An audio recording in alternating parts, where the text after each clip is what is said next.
It was pretty good. Most of Eddie Murphy's movies that have come out have looked like complete crap. So it's nice, even though this was in 1983, it's nice to see a movie that he is entertaining in. Mostly because this isn't a children's film. The cop movie, I don't really like cop movies because they can be melodramatic.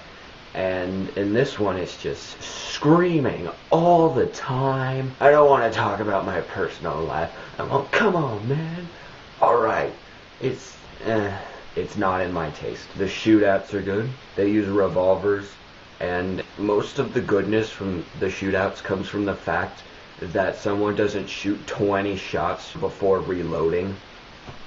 That's always good. Eddie Murphy makes some wisecracks, and I only liked a few of them. Eddie Murphy's going to sleep in the back of Nick Nolte's Cadillac.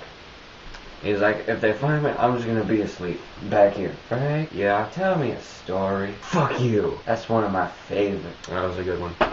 The plot wasn't too hard to follow. It wasn't all convoluted and all that. And, yeah, it's just an overall good movie, good action, crime movie. Ratings. I'd give it a good 8 out of 10. It's not as good as the first one, but it's still pretty good. They use most of the jokes from the first one, which is charming at first, but then they keep copying the jokes, and it's just... It gets really off-putting, and it's kind of the same movie. Frank is still in trouble as a cop, you know, he breaks too many rules, blah blah blah.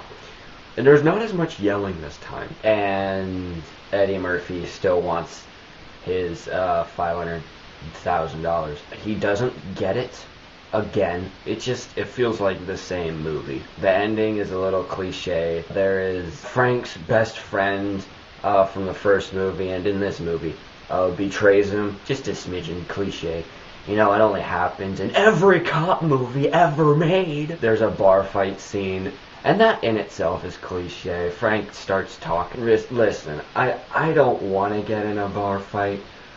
It's just so cliche. People get hit in the head with beer bottles, and then he gets in a bar fight. I'm sure it was meant to be funny. Oh, they're talking about how cliche it is, and then they do it. It's not funny. It's boring, and it's kind of just stole this scene in the first movie where Eddie Murphy bullshits being a cop and starts stealing stuff from rednecks. It's just sort of a copy of that scene, but trying to be funny with the whole cliched bar scene. Overall, it was not as good as the first one, but it was still good.